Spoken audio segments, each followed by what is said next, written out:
Amen? Amen.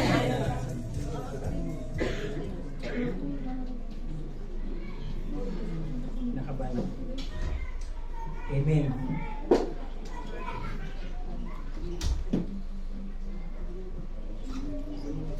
$20. Tingnan natin. Amen. Amen.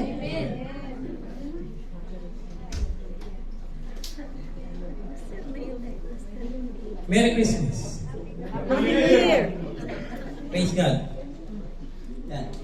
Pakibasa. Please turn on your cell phone. Where's your cellphone? Wala?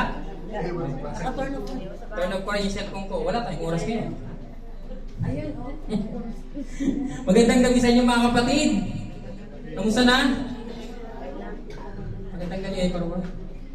Okay, off yung Echo. Kasi parang kakanta ko eh. Okay. Lumipat tayo dito. Amen! Amen! Praise God! Praise God! Music please! Parang ano lang showtime ah. Amen! Magandang gabi sa inyong lahat. Sinong binabati ko nga pala si si Francis. Wala si Francis. Wala si Francis dito. Welcome po natin si Ellie Rose Maglalang. Amen. Ellie pala, mali. Ellie no? Ellie. Baby. Si baby. Welcome baby. Asa si baby? Baby, welcome. Maria Ana Rose Manilo. Oh, praise God. Welcome. This EJ Rose Maglalang. Bata baby rin. Ito yung tagalalang lang Giselle Angele. Amen. Oh, praise God. 1, 2, 3. Welcome! Amen. Praise God. Kapatid, nandito po tayo sa church na ito. Walang ibang itinatas kundi si Jesus Christ. He is our Lord and Savior. He is God. And nandito siya sa human form to save us and to give us hope, peace, joy, and also love. Amen. Merry Christmas. Happy New Year. Please turn off your cell phone or put on silent. Amen. Amen. Yan, amen. Yung nag-amen, yun yung nag-turn off lang. Yung silent. Amen. Panoorin po natin itong video. This week on Christian World News, protests rock China. Thousands risk their freedom to protest the government's harsh policies. How China's surveillance state is fueling a backlash and spreading to other nations. The feeling that we are still far away from peace. I believe that peace is essential, peace in line with the UN Charter and international law, but I would be lying if I would say that I hope that it will happen soon. Without unity, there is no peace, only bitterness and fury. No progress, only exhausting outrage. No nation, only a state of chaos.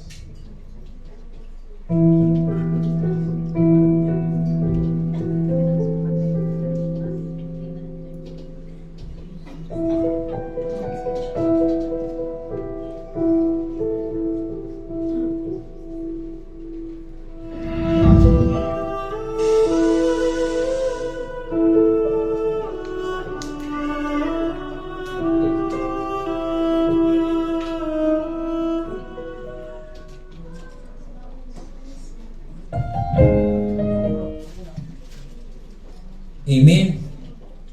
Sindihan natin itong ating Amen. Ito pala, di tayo sa kanin. Kanan, di ba? Amen. Sindihan natin. Ayun.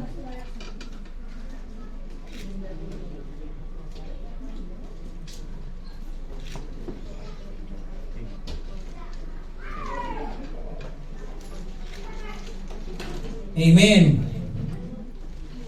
Gandang gabi sa inyo mga kapatid ulit. Ang ating topic ngayon, at ating theme is Advent. Ang ibig sabihin nito yung arrival, yung appearing ni Jesus dito sa mundong ito. At itong life na ito yung symbol ng ating anong tawag dito? Pag-alaala ng kanyang pagbalik dito. So, this is the life, which is Jesus. And the other one, yung nakaraan po, yung hope. Tinalakay po ni Pastor Akati, ito pa yung unang kandila.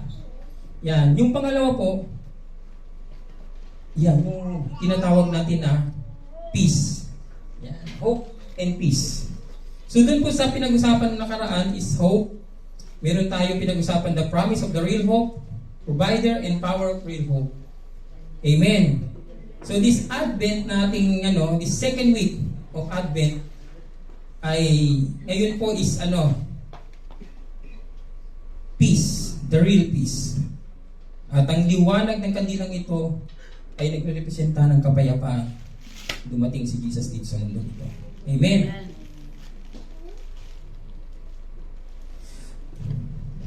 Amen. Welcome! Again, 12 days na lang daw, Christmas na. Handa na ba yung binalot nyo? Wala pa. O mamaya mamimili sa pag malapit na yung 23, kung kailan sale. Ha? 12 days na lang, Christmas, and this is what we celebrate. Non-Christian o Christian, sineselebrate natin to. But in the Bible, hindi nakalagay ang tinatawag na December 25, but totoong dumating si Jesus Christ dito. Whether kahit anong araw ito, every day in the Christian life is Christmas. Amen. Kaya maligayang Pasko sa inyo, mga kapatid. Malungkot ba Pasko nyo ngayon? Nakalungkot, di ba? Pasensya na kayo, hindi ko kayo madadamayan eh. Masaya pala. Basta ng Jowa. We celebrate Christmas together ngayon pong December 2025. Amen. At ang ating passage ngayon ay matatagpuan sa John 14:27.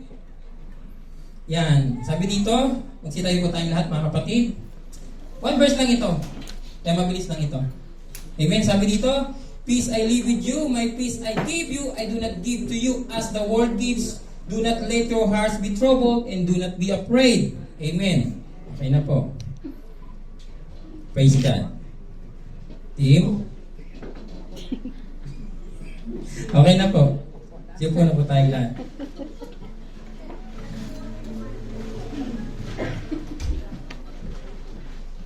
Ang pag-uusapan po natin is real peace. Doon po sa pinanood natin, napansin nyo, digmaan.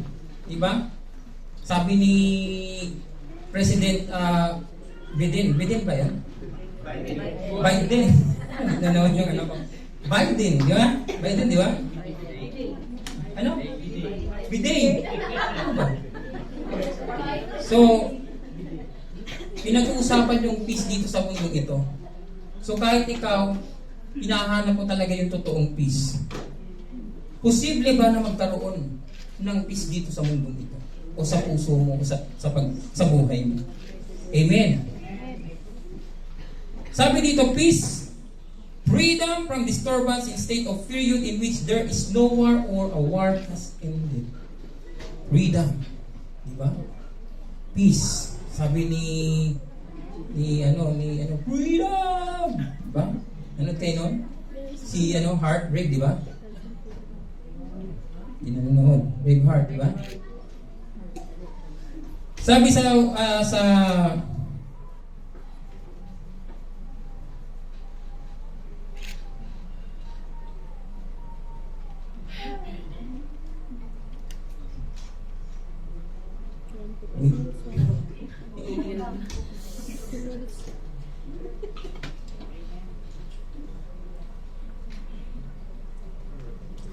sa peace. sa wikang Hebreo is shalom. Shalom. Si Pastor Ryan mahilig mag-shalom. Shalom, shalom, shalom. Shalom. Ang ibig sabihin po nito, yung peace sa wikang Hebreo, sabi dito, does not mean the absence of troubles or worries. It refers to the deep sense of your wholeness. Yung deep dun sa buhay mo kung merong kapayapaan talaga dun. Kasi ang kapayapaan dito na nararamdaman lang natin is panandalian lang. Kaya ito yung sinasabi na peace and shalom, na sinasabing wholeness na wala kang inaalala. Kaya nga, ano siya, yung does not mean the absence of troubles or worries. Dito naman sa irene, sa wikang Greek, dito sa New Testament. Nabi dito, means harmony, security, safety, prosperity, and the tranquility of being right with God. Amen. Irene, yan po ang kanyang pronunciation. Irene.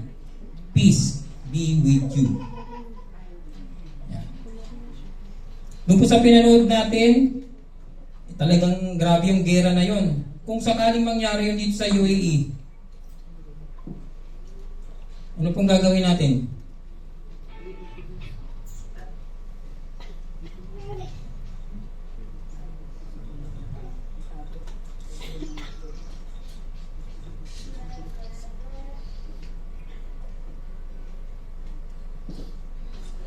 Parang tumatahimik ako ah.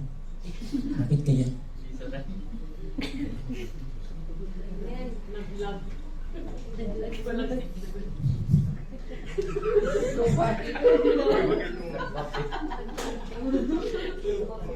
Sabi ko pa naman 20 minutes yung ano ko. Parang tatagal tayo isang oras dito ah.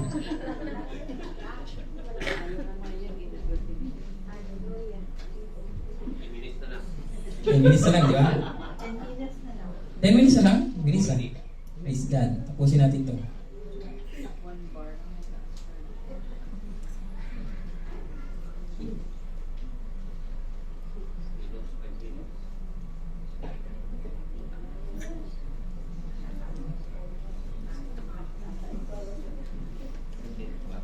Yung PowerPoint ko parehas ng PowerPoint sa multimedia. Amen! So, hindi ko na kopyahin. Okay, para mabilis tayo. Yan. Yung napanood po natin sa kanina is about sa war. Actually, marami kang mapapanood yan sa Facebook, sa nangyari sa kapitbahay. Ang iisipin mo at sasabihin mo sa sarili mo, pati pa naman kayo, may problema na nga ako, pati kayo kasama sa problema ko.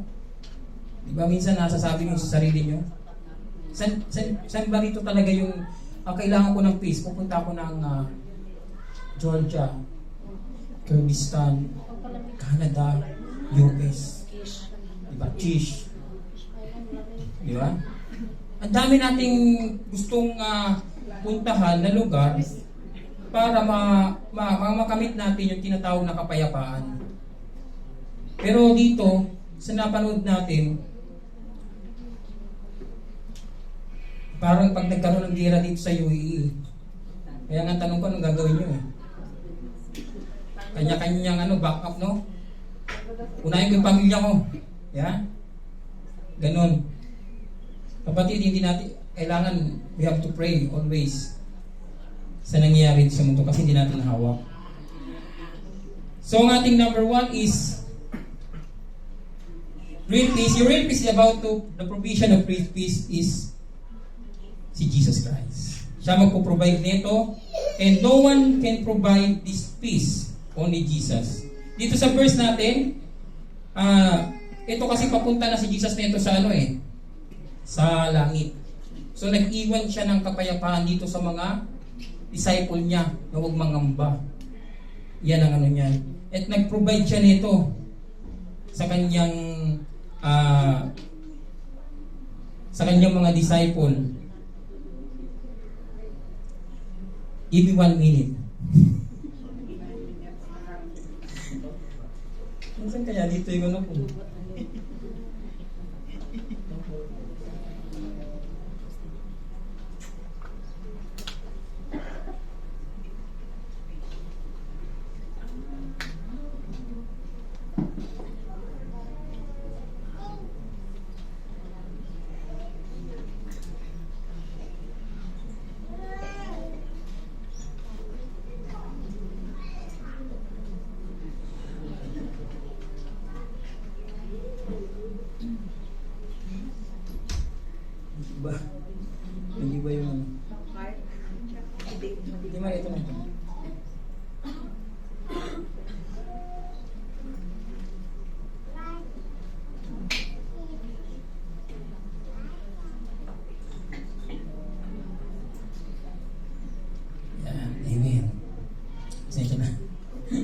Kinakabahan kasi ako. Hirap talaga pag kinakabahan. Ang tanong natin kapatid, how does the world give peace? Di ba? Paano ba makakamit natin dito sa mundo yung tinatawag na kapayapaan? Alam niyo yung kapayapaan dito, tinatawag na kapayapaan dito sa mundo is tinatawag na outer peace. Yan. Yung outer peace na yan, may tatlo yan eh. Pero unahin natin yung avoidance. Sabi dito, may iba't ibang paraan dito sa mundong ito ng pagbibigay ng kapayapaan. Kung minsan ay binibigay natin sa mundo para magkaroon tayo ng avoidance. Kumbaga, example, karamihan sa mga tao gusto ng kapayapaan, may iniiwasan na na-ignore silang problema sa buhay para lang makamit yung kapayapaan. Ayokong isipin yan. Gusto kong magkaroon ng peace of mind. Diba? Masyado yung problema na yan. Malaking utang ko. Mamaya na yan. Ina-avoid natin yung mga totoong nandito sa mundong ito, yung reality na yan. Pero talagang haharapin nyo pa rin yan. Yan yung tinatawag na outer peace by means of avoidance. Hindi lang ito tungkol sa iyong problema sa pera, kundi problema sa iyong karelasyon, problema mo sa iyong hinaharap sa buhay. Yung kinabukasan mo. Minsan nga, hindi pa nga dumadating, pinoproblema mo na eh. Iniiwasan mo na kaagad kasi masyadong matalino kayo, di ba? Pangalawa, by means of distraction, ibinabaling mo o kinocover mo yung mga bagay at pinipilit mong i-focus ang isang bagay na nakakapagbigay sa iyo ng kasiyahan upang magkaroon ka ng kapayapaan. Ang ibig sabihin nito, gusto mo ng kapayapaan. Kaya lang, pupunta ako ng ang magpapaliga sa iyo, yung katulad ng punta ko sa dreamland ko, di ba? Yan, may kapayapaan ako doon. Ay, dito muna ako sa church, may kapayapaan dito, walang magdi-disturb sa akin dito. Kasi mga tao dito, mga banal. Yan, di ba? Yan ang thinking ng mga ayokong magpa-distract dito sa mga kaaway ko. Ayoko munang makita to si si ganito. O kaya pag uwi ka ng bahay, ayoko munang makita yung mga tambakan ng mga hugasin. Saka yung tawag dito, yung mga damit na nakasampay. Nakasampay siya ha, pero hindi siya sinampay, tinapon siya. Kumbaga yung mga distraction sa buhay mo, gusto mo ng outer peace, ayaw ko makita ito. Ina-avoid mo siya. Pangatlo, yung position. Ito na, kung minsan naman ay binibigyan natin sa mundo na maranasan ng kapayapaan kung meron kang mga bagay na gusto mo by means of position. Kinukumbinsi ka ng mundo ito na merong bagay na maganda at makakatulong sa iyo to provide peace sa buhay mo. Katulad ng alin, ay yung trabaho. Ayoko magsalita ng karelasyon. Gusto ko trabaho lang. Diba? Walang personatan. Trabaho lang. Walang relasyon. Trabaho lang. Diba? Trabaho lang. Trabaho. Pero minsan nakala mo, yun ang magbibigay sa iyo ng kapayapaan. Yun ang akala mo. Gusto mo sa company, kailangan ma-promote ako ngayon. Hindi ako absent. Kailangan present ako. Tapos pag gumagawa ako, kailangan pulido yung mga ginagawa ko. At pag dumating na yung order ko, sakala ko magpapakita ang bilas ng ganyan, di ba? Pag wala na siya, upo muna ako. Wala eh. Kailangan makita niya. Minsan kasi pag nagtatrabaho ka na, tapos wala yung order mo. Kung pagdating ng order mo, nakaupo ka, samantalang katatapos mo palang magtrabaho, nakita ka nakaupo, kapapahinga mo pa lang. Kaso lang, ang binigyan ng increase yung smart. Ang galing dumiskarte eh. Meron niya sa akin eh. Pag malapit na amo namin, tini-sketch niya yung pupuntahan niya. Ay, ito malapit na siya. Nandun na siya sa electrical room. Malapit na siya dito. Naka-sketch yan at may oras. Paano niya binabantay? Ganun magbantay sa amin, magtrabaho sa amin yung mga tao eh. Hindi iniisip yung trabaho dun sa mga namin, sa ginagawa namin sa akin. Kundi iniisip niya yung trabaho ng manager namin. Kung paano umiikot sa loob. Paano makarating dito? Yes, sir. Yan, di ba? Gandang umaga, sir. Tinatagalog ko yung yung Egyptian namin mudir.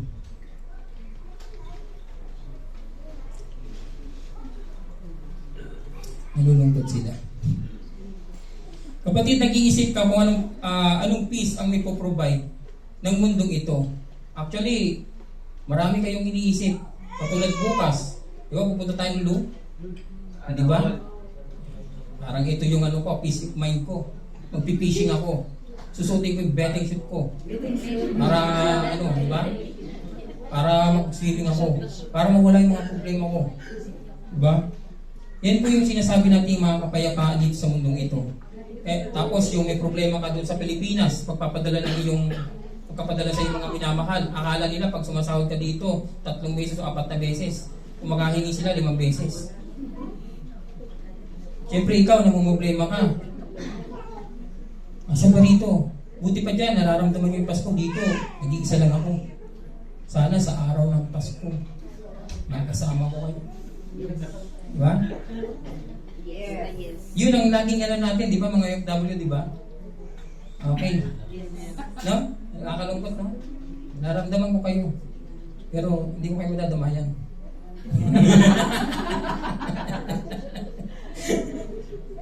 Kapatid, you find a temporary fix, something that makes you feel good for a while. It will be long before you're searching again, mga kapatid, yung kapayapaan. Hanap ka ulit ng kapayapaan. Actually, hindi mo yan matatagpuan. Sabi dito sa ang mga gumagamit ng mga bagay dito sa mundo ay hindi dapat mawili sa mga bagay na ito dahil ang mga bagay na ito sa mundo ito ay lilipas din. Amen? Gusto mo ng magandang cellphone, iPhone 18 Pro Max. Wala pa, di ba? Pero mindset mo, bibili ka na. Kasi next year, alam mo, lalabas yun. Every year, lumalabas ang iPhone. Nagbabago, di ba? Siyempre, may magre-reklamo, wala pang iPhone 18, darating yan. Di ba? Pag dumating yan, bibili ka yan. Kasi hindi ka makakabili ngayon eh. May utang ka pa eh. Sa next, sigurado bibili ka. Actually, yung mga bagay na nililipas yan, hindi masama yung mga yan. Yung mga nagpapasaya sa iyo at nagbibigay sa'yo ng kapayapaan panandaling. Pero, kapatid, yung mga yan ay lilipas din. Sabi nga dito sa Matthew chapter 24 verse 35, ang langit at lupa ay lilipas, ngunit kailanman ay hindi lilipas ang aking salita, sabi ni Jesus Christ. Itong peace ni Christ is eternal. Hindi kayang ibigay ng mundong ito. The peace that world has to offer will not last, but the peace that Jesus provides will never fade or pass away. Amen? So yung pinoprovide ni Jesus na peace dito sa mundong ito, sa buhay mo, sa puso mo, ay hindi kailanman mananakaw ng kahit nanino. Jesus' peace is not dependent on circumstances. On your circumstances, this peace flows in the midst of your persecution, trouble, disappointment, confusion, and anxiety. Diyan pumagalo yung tinatawag na peace. Actually, pag nagsabi ka, gusto ko ng kapayapaan, lalo kang bibigyan ni Lord ng kaguluhan sa mundo mo, sa buhay mo. Bakit? Bakit ganito, Lord? Gusto ko ng kapayapaan. Bakit ganito ang lumapit pa naman ako sa'yo, pero itong binibigay mo? Kapatid, humingi ka ng kapayapaan eh. Natural lang ibibigay sa'yo kaguluhan. Doon mo ma-realize kung paano mo ikalma ang sarili mo. Paano mo isik ang tunay na kapayapaan na hindi nakikita dito sa mundong ito. Kasi si Lord ay hindi nakikita ang kanyang presensya. Nararamdaman siya. Hindi pinangako ni Jesus Christ na aalisin niya ang problema mo. Yung mga pagsubok na dumadating sa buhay mo. Hindi. Pero pinangako niya, sasamahan ka niya. Sabi nga dito sa Isaiah 54:10, maguhuman ang bundok at mga burol ay mayayanig, ngunit ang wagas na pag-ibig ko'y hindi maglalaho at mananatili kapayapaan ang aking ipinangako. Hindi maglalaho at mananatili ang kapayapaang aking ipinangako. Sino naniniwala kay Jesus Christ sa mga salita niya? Amen. Amen. The peace that Jesus provides is rooted in a relationship with God. Kailangan mo magkaroon ng relasyon sa Panginoon. Yan po ang yan.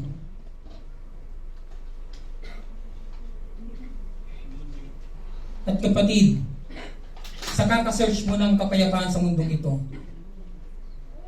bakit hindi mo makamit yung kapayapaan kahit pumunta ka sa church? Kahit pumunta ka sa Kahit magbasa ka ng Bible. Basahin natin yung Isaiah 59:2. But your iniquities have made a separation between you and your God, and your sins have hidden his face from you so that he does not hear. A separation between you and your God. Your sins.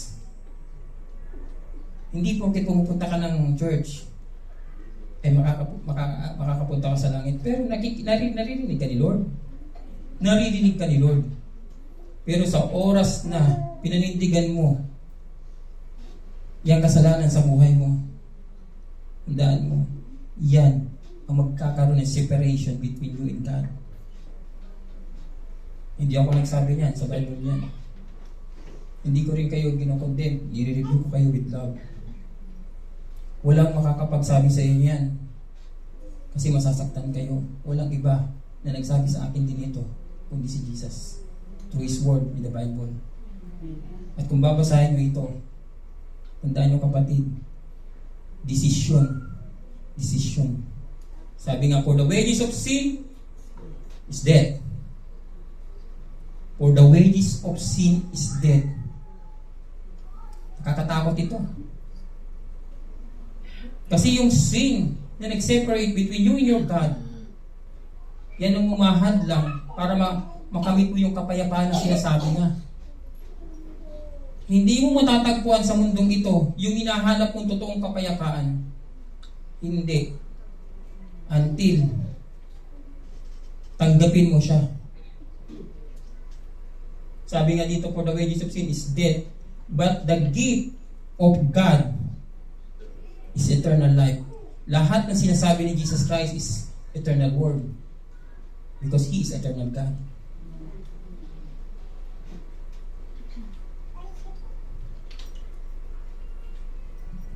Pero paano mo nang ang tawag dito?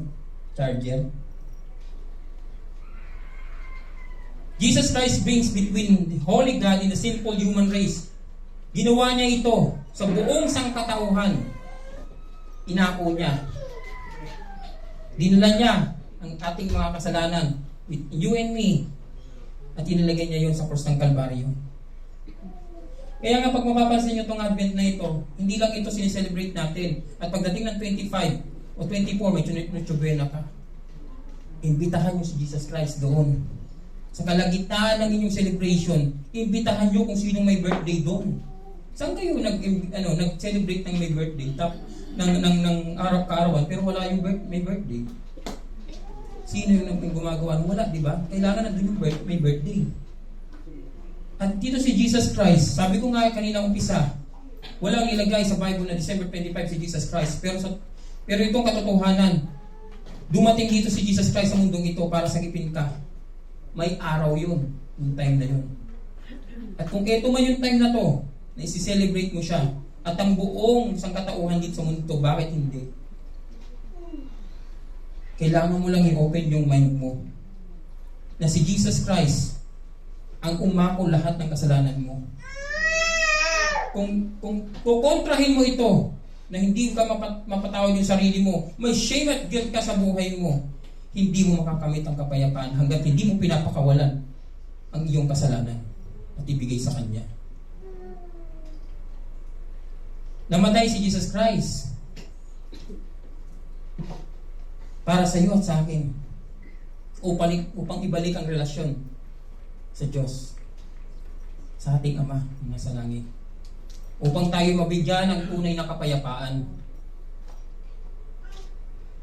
Through Christ's death, we've been granted access to the throne of God, restored fellowship with our Heavenly Father. This peace is the result of our justification of faith, bringing us to renew relationship with God. Sabi dito sa Romans 5:1-2, therefore since we have been justified by faith, we have peace with God through our Lord Jesus Christ. Through Him we have also obtained access by faith into His grace which we stand, and we rejoice the hope of the glory of God. Kapatid, seryoso si Lord sa buhay natin. Walang tao, kahit sino, ang pwedeng magsalita sa inyo, wala kang karapatan magbago. Kung magsalita man sa ang tao, mahilig ka mag-condemn eh. Makasalanan ka, hindi ka pwede dito sa church na to. Ang tao dito, mga banal, tandaan nyo ang church. is called in the is a body of Christ. Ang church ay consists of the Christian who sins at nagrepent and handang magpalo kay Jesus. Hindi po yan isang building na hindi kayo tatanggapin. Si Jesus Christ, yung tinanggap ang kamay, yung tinanggap ako ni Jesus Christ, ang kamay niya nandyan. Wala siyang sinasabing kahit na ano. Kahit na ano. Ang sabi niya lang, anak, bumalik ka. Yayakapin kita. Amen. Peace is a gift from God. Just being a God present the gift of peace to us. Jesus gave His personal peace. Sabi dito, sa pangalawa, the real peace is in the person of Jesus Christ.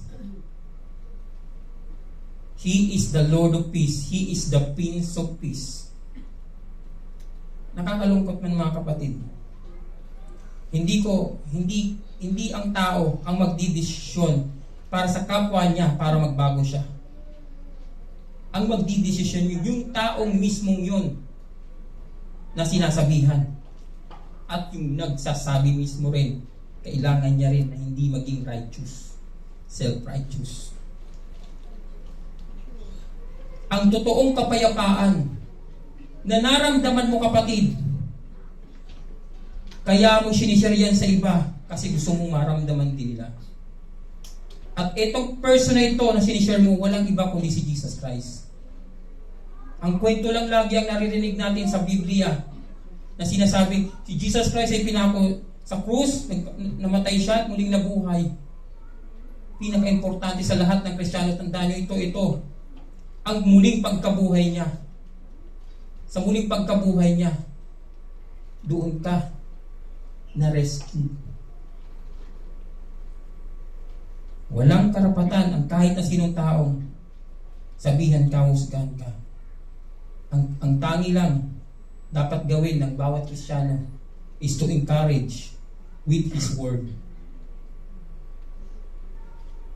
Ang tangi makakapagbigay sa'yo ng tunay na kapayapaan ay walang iba kundi si Jesus Christ. Lumapit ka sa Kanya, hindi ka mapapahiya. For us to a child is born to us for us to a child is born, to us a son is given, and the government will be on his shoulder, and he will be called Wonderful Counselor, Mighty God, Everlasting Father, Prince of Peace.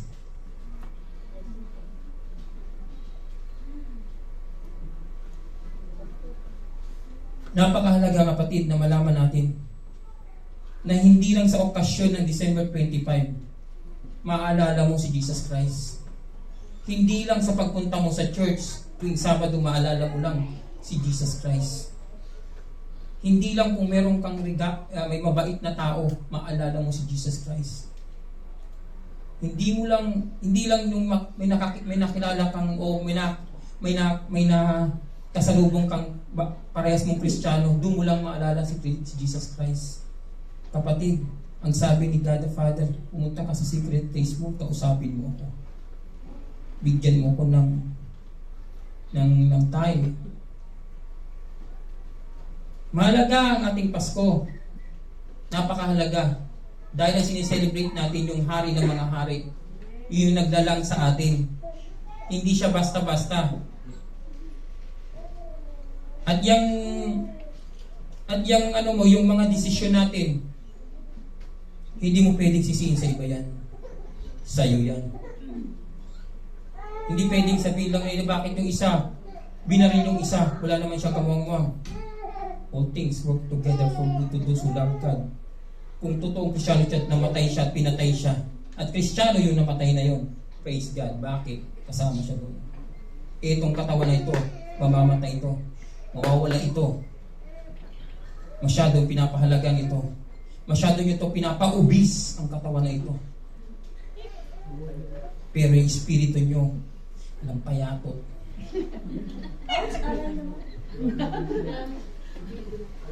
Hindi nyo makikita ang tao sa appearance niya kung siya, ang espiritu niya malaki. Makikita niyo yan kung malaki ang puso niya. At ang itinataas sa buhay niya, walang iba kundi ang person ni Jesus Christ. He is the Prince of Peace. At kailangan nating malaman, palagi at paulit-ulit na marinig ang sa kanyang salita. The peace that gives Jesus is deep and profound. It goes beyond the absence of conflict. Kapag nasa iyo si Jesus Christ, hindi mo maiisipan gumawa ng mali sa iyong kapwa. Although ikaw ay nasa sinful nature pa ng iyong pagkatao, nasa flesh ka pa, pero ikukonvict ka ng Holy Spirit with your spirit. Because you are the son and daughter of Jesus Christ. Jesus provides stable enduring. It is not easily shaken by the uncertainties and challenges of life.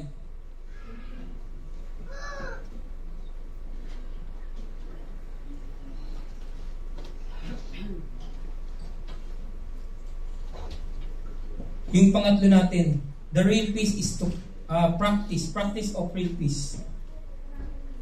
Peace I leave with you, my peace I give you, I do not give you as the world gives. Do not let your hearts be troubled and do not be afraid. Sinulat dito sa John 14:1.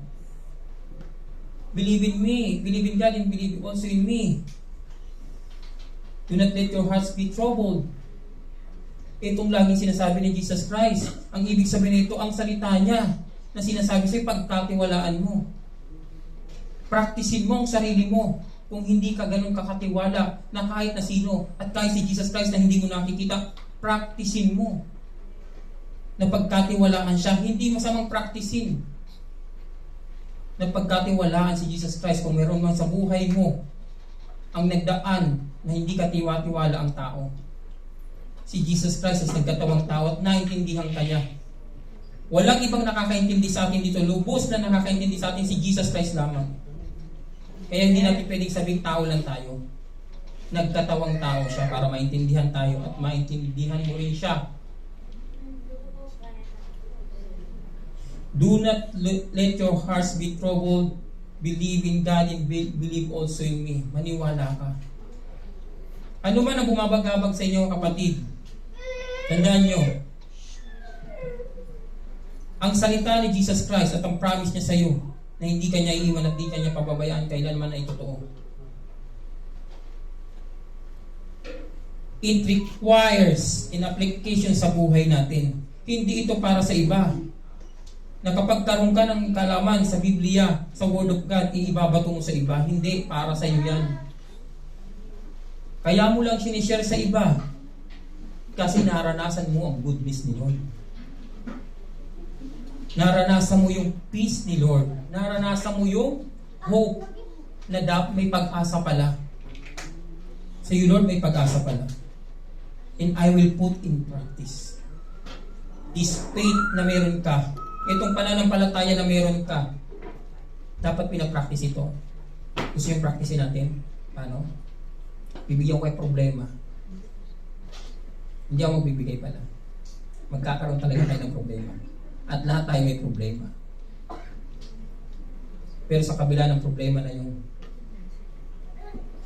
meron kang peace. Peace, man! Seryoso kayo, naantok na kayo, no?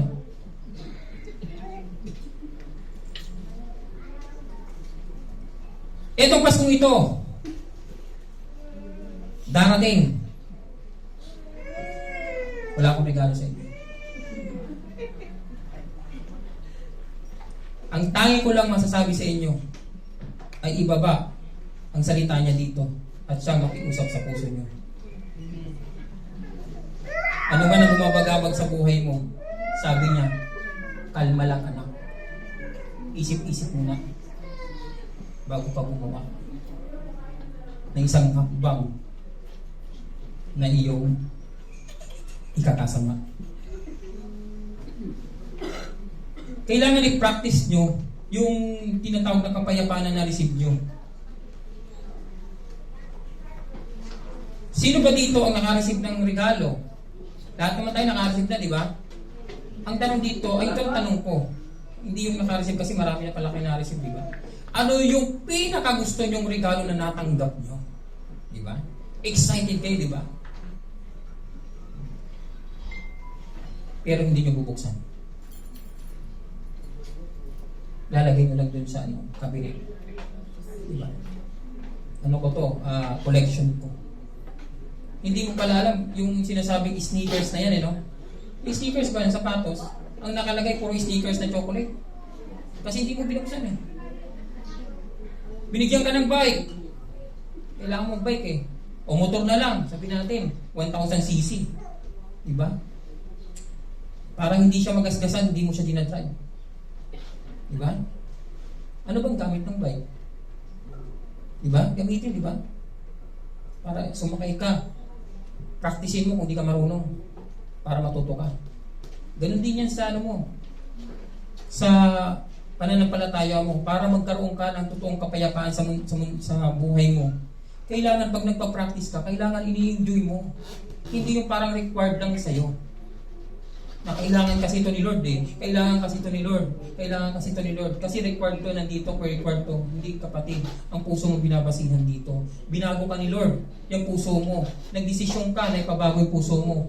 Ngayon, hinahawakan iba na Espiritu ang puso mo. Para magkaroon ng calmness yung buhay mo. Kailangan mo i-practice yan sa buhay mo.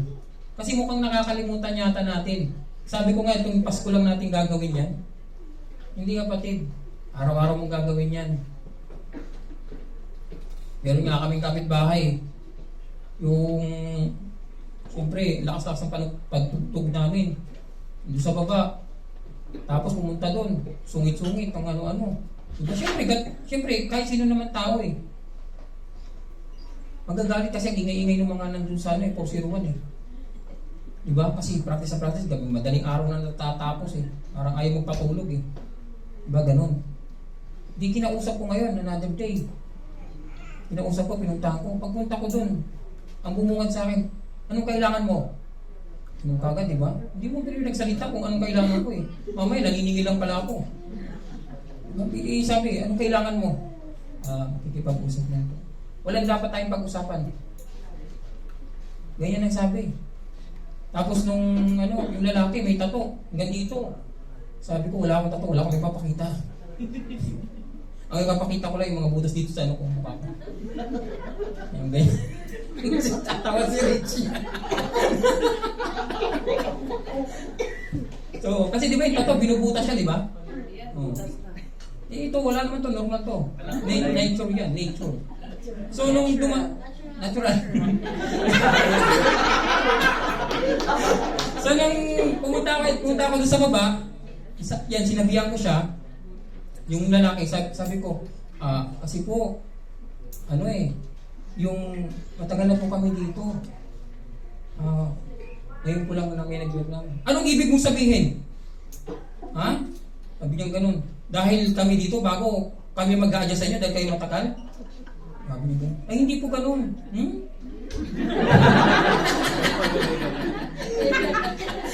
Hindi po ganun. Ang ibig kong sabihin, maganda pong nangyari. Kasi kung hindi, namulat kami. Namulat kami. Na meron palang mga tao dito. Minsan kasi wala tayong aware dahil masasaya tayo. Diba? Pero, kaya ako pumunta doon para magkaroon ng peace. Diba? Para magkaroon ng talagang kapayapaan. Hindi mo hahayaan na hindi sila kausapin. Bakit? Kasi darating ang panahon, isusumbong ka niya sa pulis. Tapos sabi mo, gaganti ako. Yun ba ang gusto ni Lord? Hindi. Kahit gaano ka kagaling sumuntok, kahit gaano ka gagaling, makatorni ka pa, hindi ka mananalo. Kahit manalo ka pa doon sa court, hindi ka pa rin mananalo. Bakit? Kristyano ka eh. Follower ka ni Christ. Tinanggap mo si Jesus Christ. Talo ka. Panalo si Satan. Kaya ang ginawa ko nung time na yun, kinausap ko ng kinausap. Hanggang sa inalok nila ako ng pagkain. Sarap ng pagkain nila. Sabi niya, ang bait pala ng mga ito. Sabi niya, si bro, Dexter. Ang bait niya, sabi niya, bro, kain ka muna dito. Mamaya ka lumalis. Hindi kasi, marami hindi. Ibig sabihin, nagkaayos na kami, tapos yung babae umiti na siya. Kailangan mo lang kausapin at magkaroon ka ng peace. Hindi mo maibibigay ang peace sa iba hanggat wala kang peace na na-receive kay Jesus Christ. Yun po ang ano natin. Alam niyo sa pagkatao ng bawat isa sa atin, kapag ginanon ka, gaganti ka. Iniisip ko na inaapi ka. Kapatid, hindi. Yun ang sitwasyon na ma-activate mo yung tinatawag na kapayapaan na nanggaling kay Jesus Christ na na-receive mo. Hindi yung kapayapaan na pride na tinatawag mo. Wala pong kapayapaan sa pride. Hindi away, war. War. Ganyan po. So kapatid, sa ating pagtatapos po ng ating topic ngayon dito sa Advent na ito, kailangan yung alam nyo kung sino nagpo-provide ng kapayapaan na ito. Walang iba kundi sa person ni Jesus Christ. At hindi ka lang dapat nakikinig. At hindi ka lang dapat nakaupo dyan. Ipa-practice mo yan sa buhay mo. Ipa-practice mo. Sabi dito, therefore do not worry about tomorrow, for tomorrow will worry about itself. Each day has enough trouble of its own. Lagi itong paborito ni Pastor Akali ito eh. Huwag mong intindihin yung bukas. Bahala yung bukas mag-intindi sa kanya. Diba? Totoo to kapatid, sinabi to ni Jesus Christ. Intindihin mo bakit? Kasi alam mo kung bakit sinabi niya ito, magtiwala ka sa akin. Wala ka bang tiwala na kaya kong gawin yan? Magtiwala ka. Huwag kayong mag-alalas sa mga bagay dito, sa halip ilapit mo sa Diyos. Alam niyo pag may mga problema kayo, huwag niyong iwasan. Pasalamatan niyo ang Diyos. May problema. Ayun na naman ang problema. Diba? Huwag niyong iwasan kapatid. Kahit anong problema naman dumating sa buhay mo, magpasalamat ka kay Lord. Bakit? Lumalapit ka sa Kanya. Natatakot ka. At ang takot na yan na magbibigay siya ng kapayapaan dyan sa puso mo na may takot, ay walang iba kundi si Lord. Hindi mo maiisip si Lord kapag nasa iyo ang lahat. Pero kapag ikaw ay gipit na gipit, doon mo pa lang siya lalapitan. Hey sister, sasama ako sa iyo. Ay bro, sasama ako sa iyo. Sa church, saan bang church mo? Sino bang dyan? Pastor dyan? Si Pastor Dian, ako. Hindi pastor yun. Malupit yun. Kakalit yun. Ayoko dun. Ayan. Biro lang naman yun. Maraming temptation dito sa mundo. At walang ibang way na ibinibigay sa iyo si Jesus Christ ay kundi yung kapayapaan sa buhay mo. You will keep peace, a perfect peace, all who trust in you and whose thoughts are fixed on you. You have to focus to Jesus Christ kapag pinapractice mo ang totoong kapayapaan. Ang kapayapaan, kapatid, hindi required. Nasa puso mo yan, kusang darating yan. Kung kusa mo rin o effort mo na hinahanap si Jesus Christ dyan sa puso mo.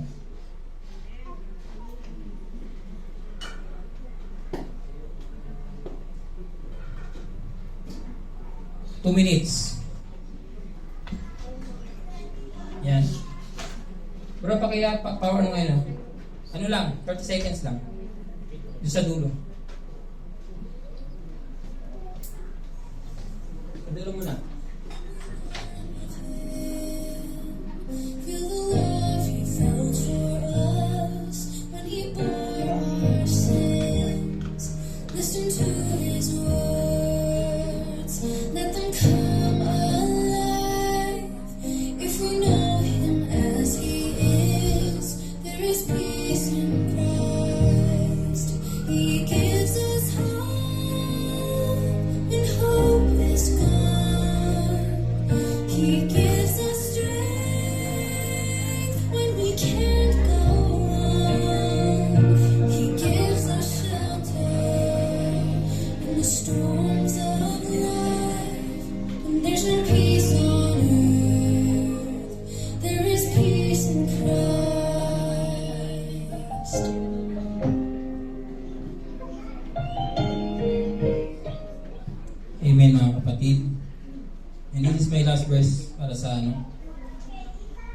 dito sa mundong ito, kahit anuman kaguluhan, kahit dumating ba dito sa iyo, hindi yung sinasabing magulo talaga. Dito sa Middle East, nagmumula yung mga kaguluhan talaga eh. At darating ang point na nandito ka pa. Kung nandito ka pa, at dumating yung war dito, handa yung kapatid, lagi mo maalala si Jesus. At i-activate mo ngayon yung sinasabing salvation mo. Yung faith mo, yan ang magbibigay sa iyo totoong kapayapaan. Sabi dito, sa John 16:33, Jesus says, I have told you this thing so that in me you may have peace. In this world you will have trouble, but take heart, I have overcome the world. Amen. Amen. This Christmas, mga kapatid, wag puro yung masasarap na pagkain. Although, pwede nyo namang ibigay dun sa church. Hindi lang puro masasarap na pagkain. Wag nyo kakalimutan yung mismong may birthday na si Jesus Christ. Glory to God. Merry Christmas. Amen.